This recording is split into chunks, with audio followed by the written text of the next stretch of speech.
Dear everyone, our distinguished guests, faculty, students, alumni, and brothers and sisters in Christ, good afternoon. Welcome to China Graduate School of Theology. The Josephine Soul Culture and Ethics Lecture Series this year marks the beginning of our 50th anniversary celebration. As CGST reaches the half-centennial milestone, we reflect on a journey marked by abundant grace and faithfulness of our Lord.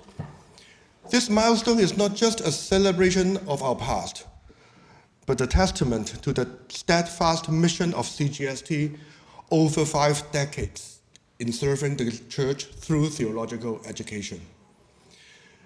Our Jubilee theme, 向未來跨步, a mission and beyond, encapsulates our legacy while looking toward the future. In a world characterized by rapid change, we recognize the challenges posed by generational divides, cultural shifts, and global migration. Through intergenerational, interdenominational, cross-culture, and cross-regional engagement, we aim to explore the relevance of the Christian faith and reimagine how to fulfill the mission of God today. The Josephine Soul Culture and Ethics Lecture Series began 40 years ago in 1985. Over the years, the series covered issues such as the contextualization of Christianity, the reconstruction of Chinese culture, and ethics. To align with our 50th anniversary celebration, the theme of this year's lecture series is Cultural Crossroads, navigating the dynamics of intercultural interactions. We are honored to have 4 distinguished guests from around the world to speak to us these 2 days. So let us give them a warm welcome. I will introduce them.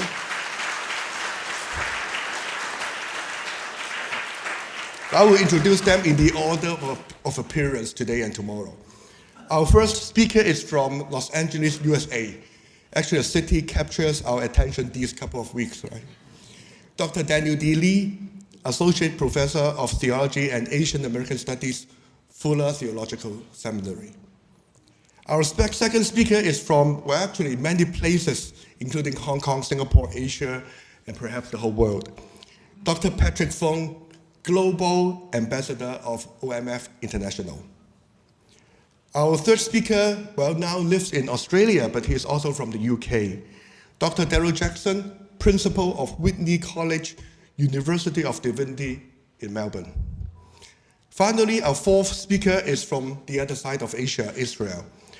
Dr. Rula Mansour, founder and director of the Nazareth Center for Peace Studies. Our speakers will delve into topics such as identity, leadership, diaspora, and peace and reconciliation. It is our heartfelt prayer that this lecture series and the entire Jubilee year will inspire fresh insights, deepen our understanding, and spark new ways of serving God together. So thank you for joining us in this significant celebration, and I look forward to the enriching discussions ahead. Thank you.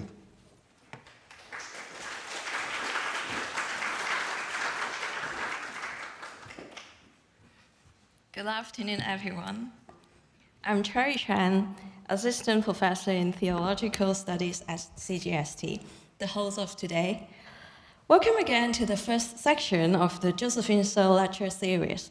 It is truly a joy to see all of you here as we embark on this special journey together, celebrating the rich intersection of culture, theology, and ethics. We are deeply honored to have Dr. Daniel D. Lee as our first speaker of this series. Today, he will introduce us to a fascinating topic, contextual paradox, non-essentialist identity, divine encounter, and the dangers of theological contextuality. Dr. Lee wears many hats with distinction. He is the Academic Dean of the Center of Asian American Theology and Ministry, and an Associate Professor of Theology and Asian American Studies at Fuller Theological Seminary. But that's not all. He is also a prolific author whose work continues to influence and shape the global theological landscape. Some of his notable contributions include Doing Asian American Theology, a contextual framework for faith and practice, Double Particularity, Calbart, Contextuality, and Asian American Theology, and The Theologies of Asian Americans and Pacific Peoples, a Reader, 1976. Dr. Lee's research focuses on the Reformed tradition and contextual theologies, and he brings with him not only academic expertise, but also broad ministry experience. His work challenges us to think critically about the intersection of theology, identity, and culture. And I believe we are in for an intellectually stimulating section. Following Dr. Lee's lecture, we will have our response delivered by Dr. Daniel Lee of CGST. Yes, to Dr. Daniel Lee today. Don't worry, we will keep things really clear. Dr. Lee of CGST is the Eleanor and Wayne Chiu Professor of Theological Studies and has been faithfully serving at CGST since 2005. With his deep roots in the Presbyterian Church, Dr. Lee is passionate about correlating theological reflection with the contemporary challenges faced by Christians today. His vision is to retrieve the rich resources of Reformation theology and make them accessible for the modern church. His book, The Theology of the Holy Spirit as Born in Calvin's Thought, is a testament to this vision. Now, without further ado, let us warmly welcome Dr. Daniel D. Lee to deliver his lecture.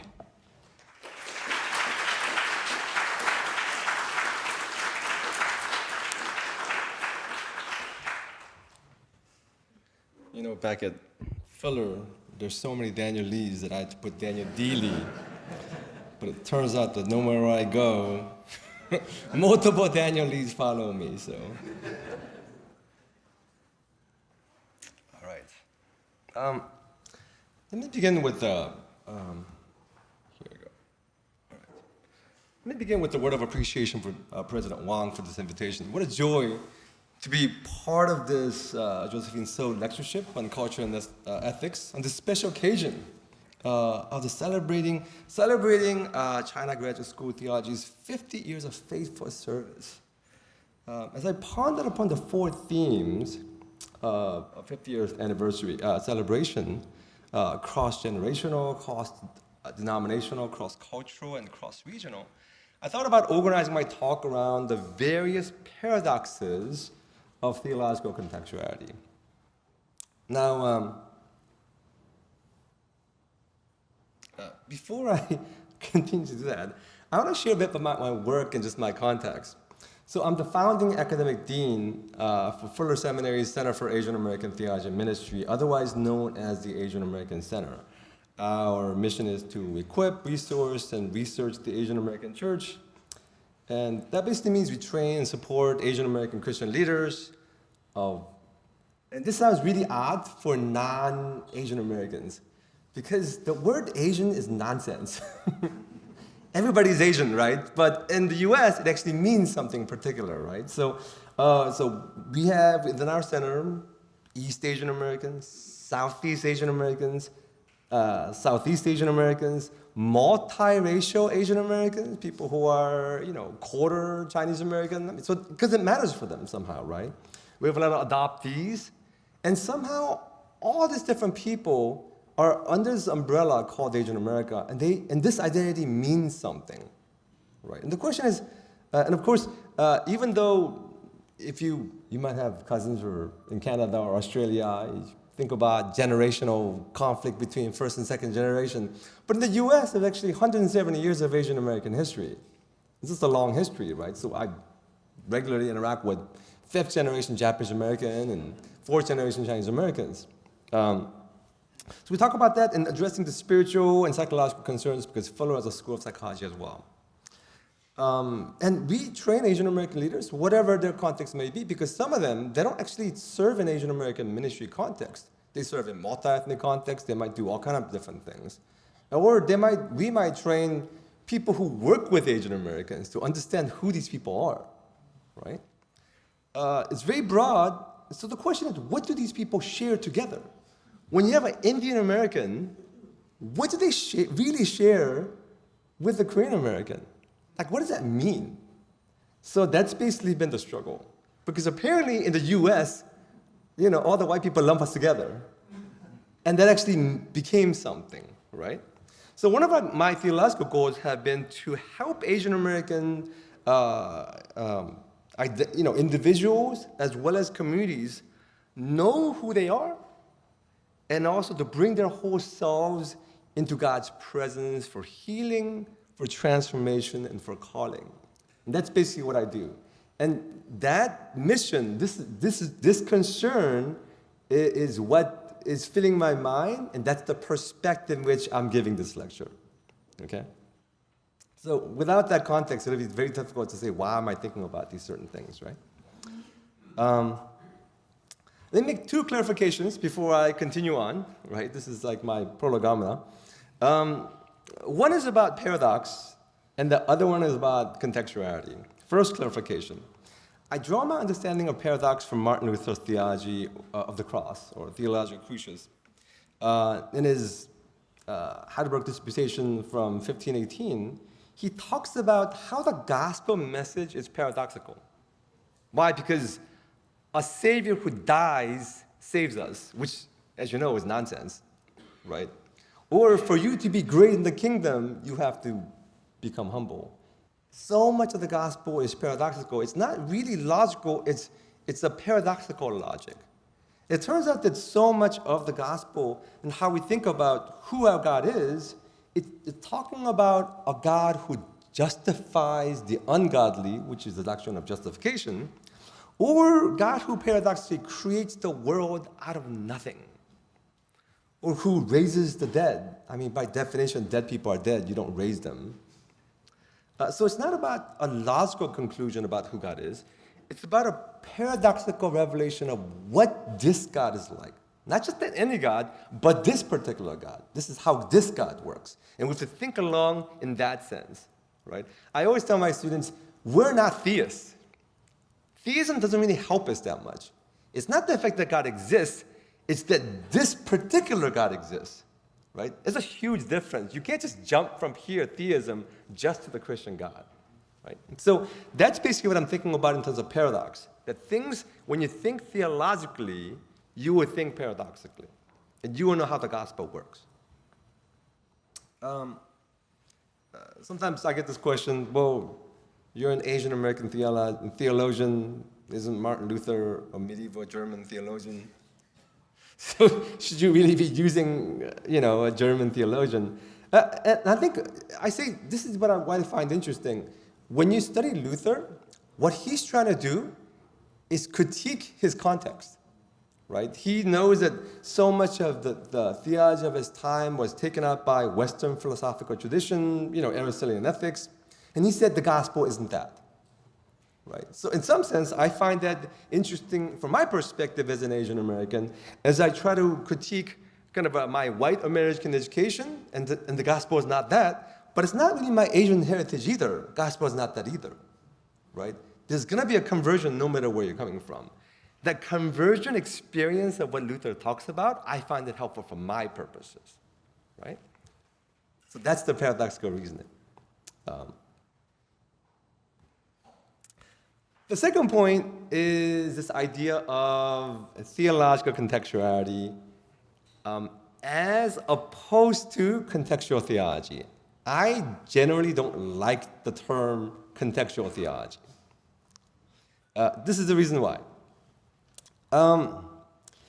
When people talk about contextual theology, this label, it's usually used to label people who are not normal theologians. You know what I'm saying, right? Oh, Calvin, he's a normal theologian. But like somebody like me, maybe I don't look normal, especially in the US, right? So non-normal theologians are considered contextual, right? The majority world, whatever that is, right? So in a sense, this contextual ends up being a way in which you separate the non-Western majority world or non-white theology from the mainstream just theology, just biblical theology. What am I reading? The Buddhist sutras? I'm reading the Bible too. Why am I not a biblical theologian, right? In that sense, I think the question of contextual theology ends up being a politics of who you label, right? Now, what's weird is that if you ask anybody in the US at least, they'll say, of course I'm contextual. And I say, well, what does that mean? What does that mean? Well, the common understanding is that when we think about contextual theology or contextualization, there's this universal gospel. And of course, if you're white or European, they have it already. But, oh, these poor people in Hong Kong, they have to contextualize. And I say, oh, this is a big problem. In that sense, then we have a problem how we label things as contextual, right? One of my favorite writers, Pulitzer Prize winner, novelist, Viet Nguyen, he rejects the label of being the great Vietnamese American writer. People are like, oh, New York Times, the great Vietnamese American writer. And he says, well, do you call F. Scott Fitzgerald the great white American writer? Right? He basically says adjective for all or adjective for none. Either we're all just writers, or I am Vietnamese American writer and he's a white American writer, right? Because labels are being used to tell people you're not normal, right? And then there is such thing as normal, and that's the problem. Either label nothing because the labeling itself is being used to marginalize. So in that sense, I'm just a theologian, right? But theoretically, it's possible, but this idea of labeling nothing still ends up being problematic because for all the white European theologians, it'll just be business as usual. They'll still label me anyways. So my perspective is, well, you can start labeling everything and expose all the hidden assumptions, right? Locate yourself as a theologian and your work explicitly. Make this labeling itself your theological and ethical responsibility. So in that sense, I would be an Asian American theologian, right? Either way, you can use the word contextual in that sense. Everybody's contextual, but what I really want to push for is this idea of contextuality that everybody is interacting with. What does this mean? If somebody just says, well, of course I'm contextual. I think I was talking to Hauras, and he was visiting Fuller, and I asked him, well, what does it mean? He goes, oh, of course I'm contextual. He just moved on. And I said, that means nothing. It literally is meaningless if you get to say it that way. Because for me, I have to describe this. It has to mean something particular. Because this idea of theological contextuality has to be developed, and we're not there yet. We have to kind of unpack this thing. But if we can talk about it, we can talk about how are you dealing with contextuality? How am I dealing with it? How are we all dealing with it, right? And especially the ones that don't talk about the fact that contextual, that don't understand they're contextual, that is one of the most important points, right? How are you dealing with contextuality? So that's what I'm talking about in terms of contextuality. Okay, so enough of the prolegomena. Here is the outline of my lecture, and I would address 3 topics.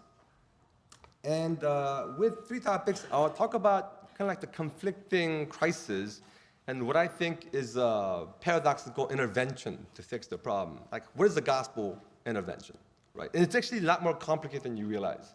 It is not straightforward, right? First topic is the challenge of defining a context or an identity. And you'll see like why I think it's very, very problematic, and I'll tell you why. Like my journey of becoming an Asian American theologian was, like I didn't like the idea of Asian American theology. So God kind of like, even the fact that I'm here lecturing about Asian American, I just find it very ironic because I just didn't want to do it. God kind of like dragged me kicking and screaming, and I'll talk about why. Second one's about addressing the very basis of theological contextuality, that its very foundation is in the doctrine of God. And the last one's about the dangers of contextuality, because I always get questions about that. So hopefully I can kind of feel those concerns. Defining the context. I don't know if you know who this is. I heard gospel coalitions here and everywhere else as well. You know, it's all around the world. So this is Tim Keller, famous New York, he's late Tim Keller. Very influential in my life, and I think there was a joke that, well, it was not a joke, because his church, Redeemer in New York City, was the biggest Asian American church in the East Coast, because half of his church was Asian American, but all the staff was white, right? But really, really influential, okay? Okay, so think about him. The first topic is about the complications of defining a context and correspondingly what it means to have an identity as well, right? And identity and context are intertwined, right? There's a thing called Hong Kong. There are people called Hong Kongers, which is, right? So we'll talk about that a little bit later. And now, because of its deeply rooted individualism, in mainstream American society, you're generally seen as an individual with your own personality, with your values. And this idea is there in theology as well, right? Or even like ministry. You might read like a Tim Keller book or, you know, and you say, oh, I'm going to apply this, right? So in a sense, you know, everybody's an individual and we don't have to think about the identities in a sense. The world is full of people, individual people with all this, with their journeys, but we're all humans, so we don't think about that. The problem is that the problem here is that while the idea of being seen as individuals with particular, you know, personal particularities sounds great, it fails many minorities who are not white. In that this kind of individualism doesn't allow you to make sense of collective experiences of culture or race, right?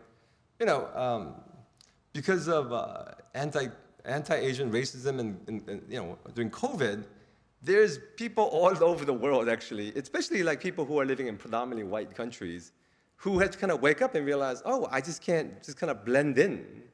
You know, we're Asian people. Like we can blend in if we can, but we can't because you stick out. And so people have to think about that. Well, how do you make sense of that when we're just all individuals? Because it's a collective experience.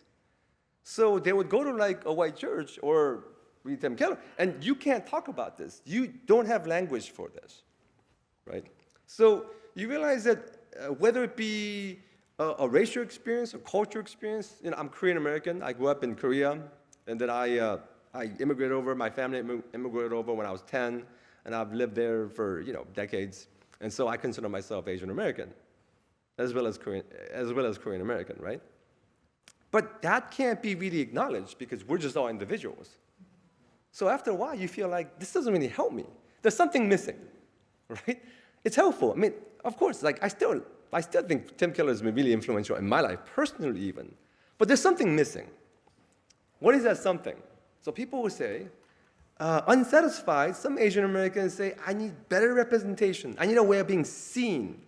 I want to seek out this Asian American identity with its collective stories about cultural heritage and migration experience and racial trauma.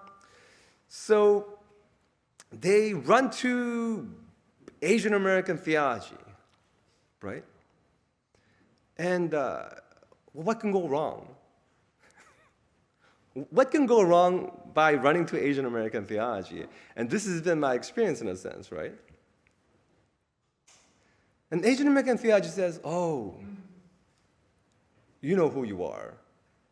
You are an heir of this Confucian heritage, all right? While the white dominant rubric is mostly individualistic, blind to cultural and structural forces, the Asian American frame and actually a lot of other minority frames as well, suffers from a different kind of a problem, right? It's what I would call kind of a reductive or collectivist essentialism. It's a way of reducing people down, right? So in a sense, you say, well, who are you really, right? And then you get to kind of talk about your true identity in a sense. Post-colonial theorist, Gertrude Spivak, she talks about this idea of strategic essentialism, that when you're trying to politically navigate, right, to mobilize, you have to kind of talk about your core, because you can't talk about everybody else. You have to say, what do we share together? Right? You do it mostly from representation and activism. And in a sense, we do this, we can use like a East versus West kind of Orientalism. We can talk about, or we can talk about, when we talk about Asian American theology using the strategic essentialism, it usually sounds like this. You say, well, look, for Korean Americans, they'll say, oh, it's really Korean theology or Korean American theology is really all about Han. You might have heard that, right? It's really about Han. Or maybe it's really, maybe it's not Han, maybe it's Jung. Or maybe it's yin yang. Or maybe it's family. Maybe it's collectivism. Maybe it's marginality. Maybe it's shame. Maybe it's liminality. Maybe it's the Confucian mindset.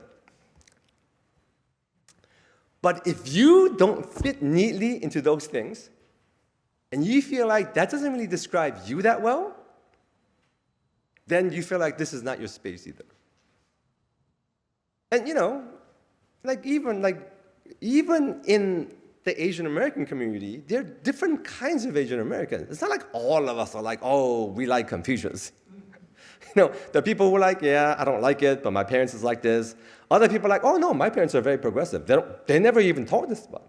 My mom wasn't a tiger mom. Just didn't really, it wasn't something that they thought about. And actually, if you think that, well, that's a stereotype, right? The idea of a stereotype is the fact that you say, it's a reductive kind of way of talking about people in general. And stereotypes, as you know, is racist because it's suffocating after a while. Is there truth to it? Yes, there is. But do you want to deal with stereotypes? That's not very helpful. This is what I call kind of a contextual paradox. You read white theology and you find that frustrating. You read Asian or Asian American theology and you find that very frustrating. Here you can be an individual. But it doesn't really describe your experience. You go over to Asian or Asian American theology and you say, wait a minute, now I'm in a straitjacket. And I feel suffocated because I don't feel like my individual particular experience and my particular features are really valued.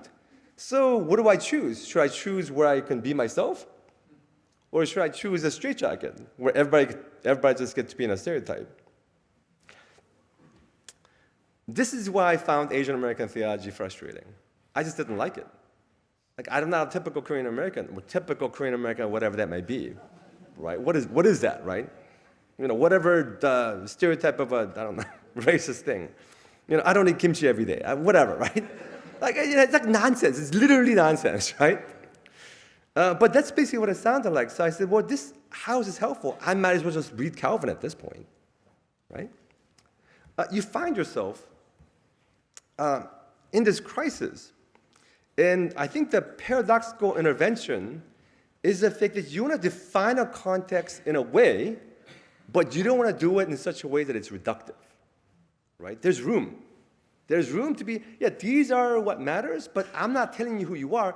These are things that we have to kind of negotiate with, right? So you want to describe a contextual identity concretely, but what you want to do is you want to avoid essentialism, the stereotypical reduction, right? Oh, I heard Hong Kongers are all like this. There's some Chinese people over here. Chinese, what? That's a stereotypical word, right? Just Chinese people? What kind, right? Because as you know, those Chinese people and Singaporeans, apparently Hong Kongers don't like that much, from what I've heard, right? They're very different. What does that mean to understand where you are? So you want to avoid this lazy, dull collectivism, this essentialism because that's not going to help us. You have to avoid this essentialism that allows for diversity, dynamism, a way to have this flexibility. And in a sense, in terms of anthropology, what you find is that, Catherine Tanner has a book on theology of culture. And she talks about the difference between modern perspective, modern anthropology, and postmodern anthropology. In a sense, earlier modern anthropology was talking about the fact that culture is static, it has its boundaries, this is who we are, and there's such thing as shame culture societies, there's guilt culture societies, very distinct. Which one are you? And she says this is actually not how culture is at all. The postmodern development said, well, it doesn't really work that way, right? I mean, it's helpful in some degree, but even as a model, it's too suffocating. It doesn't really work. Postmodern developments, while not rejecting the modern ideas, started thinking about historical process. The culture is not something that's given, something that's formed, something that's actually finished, but it's alive. It's changing. I'll tell you something interesting. So I had a student. It's not in my manuscript, but I'll tell you. So I have like a lot of Chinese American students who might be like third generation, fourth generation, or whatever. And I had one student. He went to visit. He went to Shanghai. He came back and said, "Professor, people in Shanghai don't act like how they should." And I said, "How should they act?" "Well, they don't act Chinese." And I was like, what does that mean? Like what my grandma said, well, when did your grandma come? Like 80 years, well, China's moved on, right? There's this problem of a time capsule. And this is a very common thing. When you immigrate over, you take whatever is there, and you protect it, which is really bizarre. Like, you protect this thing. The first generation is like, this is what it is. And maybe later generations say, oh, you should be more Chinese with this thing. In the meantime, this is moving along, right? It's gone, right? Same thing with my parents when they visited Korea, because it's been like 40 years since we immigrated over. My parents visited Korea, came back and said, oh, my Korean name is Dongwoo. It's like, Dongwoo야, you are more Korean than the Koreans in Korea. And I looked at my parents and said, that is nonsense. The word you're using for Korean is literally nonsense. It doesn't help us, right? And you've been telling me all this time I should be more Korean, but apparently this whole idea of Koreanness is nonsense, right? There's something there. It's not total nonsense, but it's actually dynamic, right? That's the point, right? It's being continually negotiated. It's passed down, but there's something here that's actually contradictions, and there change, conflict, and there are different people who like it, don't like it, right? I mean, to some degree, how we think about Asianness is kind of like this, right? It's basically Hong Kong. Are you confusion? Well, maybe yes. But if you said, theology should be done, when we contextualize to Asian people, we should have a confusion to theology. Would it work for Hong Kong? It would not, because you are not like that. Right? It doesn't work for you. So you look at that and say, well, I might as well just read Calvin at this point. Right? Because it's too suffocating. It's bad methodology. There's something here, but it's bad methodology. And just by saying, well, we're all just a big soup of everything, it doesn't really help you either, because the soup still has different ingredients. It's not like you just throw everything in soup and it's delicious. I mean, you have to figure out what's in there. What I usually use is this. So in this sense, I say, I think about this, and I use a kind of a linguistic approach, right?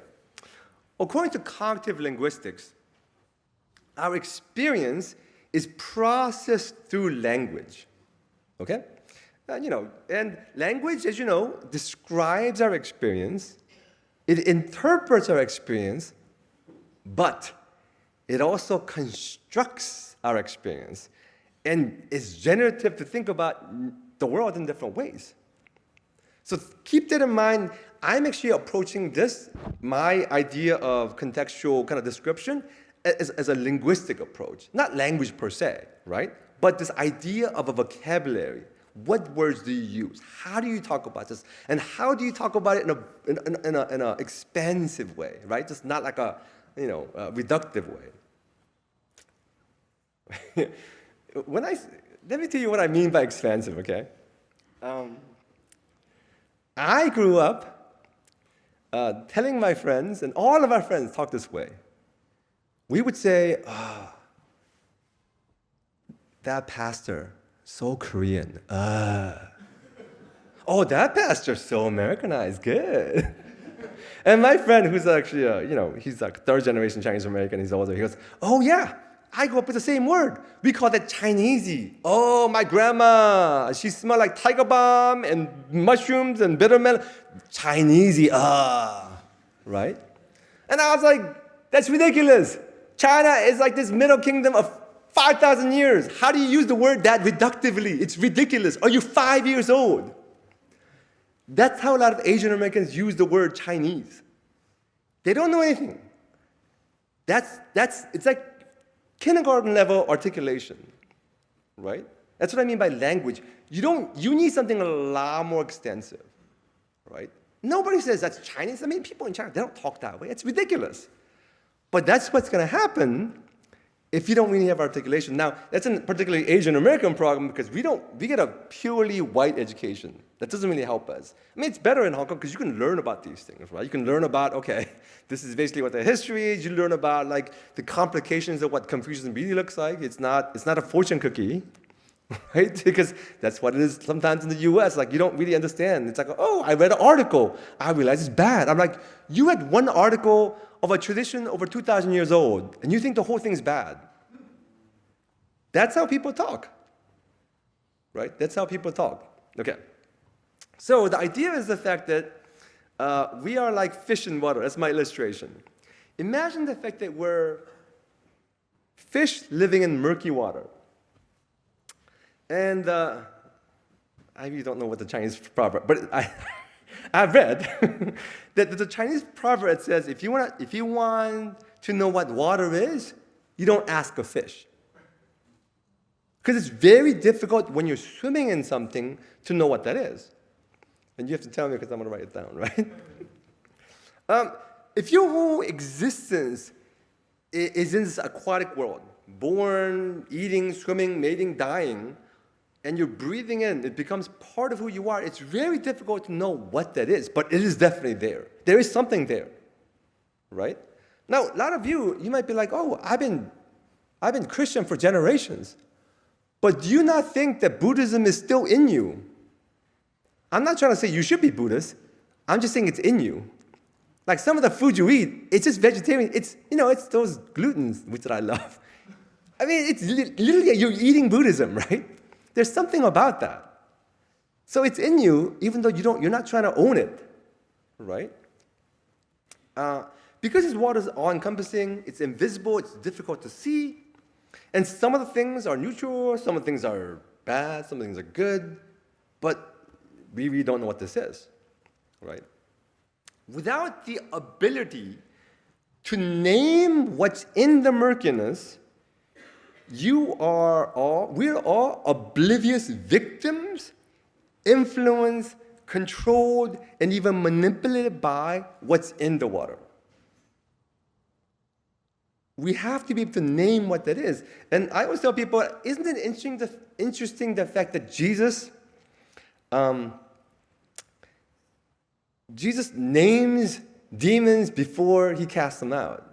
And I say, why does that matter? Just say, be gone. It's like, whoa, Jesus is like, what is your name? Why? Because in the Bible, naming is connected to authority and power. When you name something, there's a connection to power and authority. You have to name. If you can't name what's happening, it's just being done to you, right? That's basically why when I interact with Asian Americans, when they learn about the words of how race and racism is impacting them, they find it liberating, right? So, in a sense, names give us a handle on what otherwise an elusive thing. And what I have done is to articulate a way in which to organize and expand people's vocabulary. Now, I teach this thing called the Asian American Quadrilateral because, like I said, Asian America is this ridiculously big thing, but we share something. Even if you're an adoptee, you share some kind of an Asian heritage, whoever you may be. I mean, if you're Indian American, you share some kind of Asian heritage. So methodologically, we share something. Now, the details of it is very different, right? Asian heritage, migration experience, American culture, and racialization. Basically, what I'm trying to say is that if you create categories that we all share, that we're all speaking the same language. And if you can use that language to describe what these things are, whatever is happening in your congregation, when you do pastoral care, you might say, well, is this really, like this Chinese proverb in terms of how our families interact? Is that what that is? Or is it migration trauma? Because immigrating over, it's traumatic. It's not smooth. Or is it just racial bullying? Is that what happened to you? It's complicated, right? But what if you only use Chinesey? Oh, it's because you're Chinesey. That's why your family's like this. You see the difference? That's what's happening. So that's basically why Asian Americans find it so helpful. They say, oh, now I can talk about maybe different things that are happening to us. Maybe it's not just this. And the option is not, do I adopt whatever is white and whatever is ancient Chinese? The question is, we have a lot more vocabulary to articulate what this looks like. And in that sense, you can name and engage and interact with. If you can't name it, you can't theologically engage it. How would you wrestle with that? How do you critique something you can't even name? How do you critique Chinesey? Well, I mean, which part? What do you do? Now, I tell people this. I mean, and I know it sounds so ridiculous, but I'll tell you, when I say this, a lot of Asian Americans say, oh, yeah, that's literally how I talk. These are people who are in their 40s. Like, we're not little kids talking about. This is how they talk because they don't actually know any better, right? And the question is, theologically, what do we do? What kind of language do we have, right? Like I said, I tell people, it's not like the fact that I want to be confusion. It's not like I don't want confusion, but it's there in me, and I can't get rid of it easily. It's just in the soup, right? Or maybe for me, it doesn't play a big role, but for my cousin's family, it's a big role. So I still have to know this language, right? The difference between Chinesey and this thing is what I call a sledgehammer, right? Think about doing cultural surgery with a sledgehammer. You know what a sledgehammer is? The big, right? Now, I tell people this because I live in California and, like you get a lot of sun. And this really happened. About a decade ago, like I had skin cancer on my nose right over here, okay? Like it was a basal cell carcinoma. It's like it's a particular kind of cancer. It's like a zit. So it doesn't take over, but they still have to cut it out. Thank God they had a plastic surgeon who used a very fine scalpel, right? They didn't do Chinesey on me because I would lose my face. Do you see what I'm saying? That's what we're doing with our theology. We need to find our tools. It's not like, is it confusion or not? It's like, well, there's multiple things happening. Is it British influence? Is it which British influence? We're teasing all these things out. And the more articulate vocabulary you have, the better you can engage with context. Now, okay, so that's basically what I call speaking Asian American. How do you speak Asian American, and how do we have an expansive language and vocabulary? And to some degree, hopefully that's basically what CGST does. Everybody here should understand, oh, yeah, you came from fifth generation Christian family, but I'll tell you right now, the soup that we live in has so much kitchen gods, Buddhism, Confucianism, and we don't even think about it, but it's in you. And pastorally, when you deal with families, you still have to think about these things. And you have to, and it doesn't go away. It's not like, oh, it's gone and now we're Christian, right? And I describe like how You think about like Harry Potter, it's really weird the fact that they're still talking about witches and warlords, right? Like, even like modern Britain, like, it's an ancient imagination that still lingers. We're not gonna get rid of this thing. It's part of who we are. So we need to keep on expanding our vocabulary. And you have to figure out what the vocabulary is, and then think about what with the vocabulary when you, because I know that in CGST we have like, they have the local, Hong Kong, regional with Mandarin, and then we have the overseas. Well, the vocabulary of the local and the regional, right, the language, and then the overseas will be different. You might have to add certain ideas like race, right, that you don't typically think about. Because I'll tell you, if you live in Canada, well, they don't think about race that much either, but they definitely experience racism, right? I mean, they don't have the words for it, but something weird is happening. Well, maybe if you don't live in Toronto. I mean, if you live in Toronto, I don't know if that happens. But if you're like, if you're living somewhere in the middle of nowhere, like if you live in that little bubble called Toronto. Okay, second point. Basis of contextuality. So if you're gonna define a context, you have to figure out if you have to do it well. If you don't do it well, it's gonna do damage and people are not gonna like it. Right? So everything contextual if it's done terribly, you might as well just have just regular white theology at that point, right?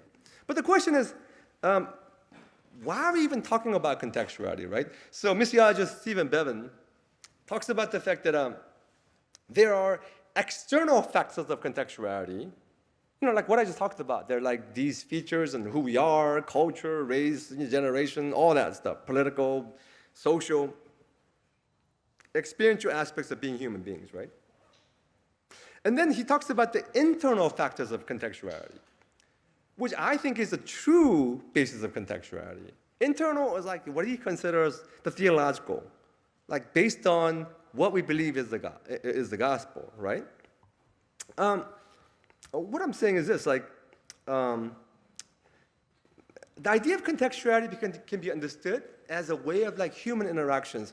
We happen to be different people, therefore we have to deal with culture. But I don't think that's a very strong argument. I mean, can't God just override all that? Right? Why does it matter? You can say, well, that's experiential. But I just think that theologically speaking, if God can do it, then we shouldn't bother with culture and race and identity. We should just say we're all Christian. I'm not even sure, given that, maybe the founders of CGST were wrong. We just need Westminster. And same thing over here, because we just need one thing. You know what I'm saying? Like, can't God just override the cultural difference? And a lot of people think this way. They're like, oh no, I'm culture blind. We're all Christian, we're all human, we should just override these things. Right? No, we say, oh no, our experience doesn't allow us to that. That's the external feature. But what I'm going to say is that I think it's still weak. And that's why a lot of people in the world don't believe in it. I think there's a fundamental reason for this, and it comes from what God is like. Right? God is a particular kind of God.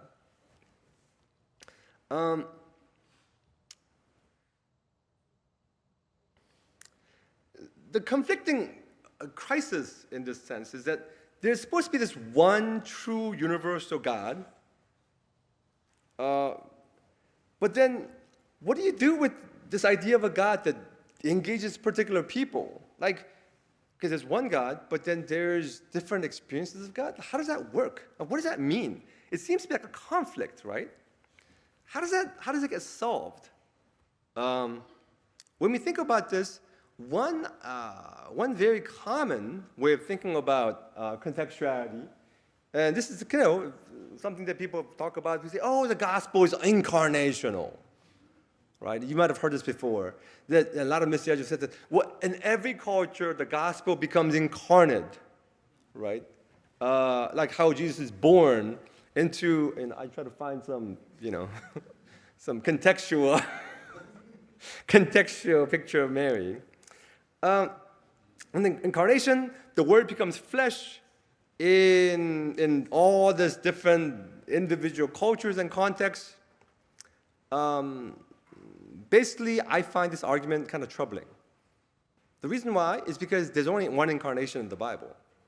there's no multiple incarnations. Kind of odd, right? I mean, you can think of it as like an analogy, but that's all you can do. Theologically, properly speaking, there's no multiple incarnations. Jesus right now has like this Jewish body. And even though I know people like to have like an Asian picture of Jesus, Jesus never became Asian. Jesus never became white or black. Jesus is actually a Jewish man forever. And that connection to Israel actually matters. Like biblically speaking, right? You can't just exchange Old Testament for sutras. It doesn't work that way, right? Given this, I think how sometimes it works is the fact that there's this eternal word that becomes flesh. And sometimes, if you believe in this thing, it almost seems as though there's actually this pure gospel that becomes contextualized in different contexts. And I think this is kind of problematic because often missionaries are like, well, I bring the eternal word to this pagan land, right? And I'm like, well, does it work that way though? There's something wrong here. I mean, it's helpful, right? The idea of becoming incarnate is really powerful, and it's really important. But that as the only metaphor seems to be kind of problematic. I'm not sure if it really works. In Asian American context, I think sometimes our experience in bodies ends up just being like a kernel and not the real thing. Like the kernel is this universal thing in a sense. So what's the other, right? There are other, my colleague Amos Young, who's a Pentecostal theologian, talks about this thing. He talks about this idea of the fact that, the idea of spirit being poured on all flesh, right? And I think as an Asian American, I see this thing and I say, well, it talks about languages and it talks about kind of pluralism. But I'm thinking about, okay, cultural, linguistic, yes, but Asian American identity is a racial identity. Like, it's kind of a weird thing. How does that get covered? Because we're talking about languages here, right? So it's helpful, but there's something else missing. What I propose is this idea of covenantal. Here's what I mean. The example is this. God fundamentally is a God who actually interacts with us back and forth. And who you are matters to God as much as us mattering to God, which is really strange, but this is how the Bible works. God wants an I and thou in terms of how Buber would talk about it.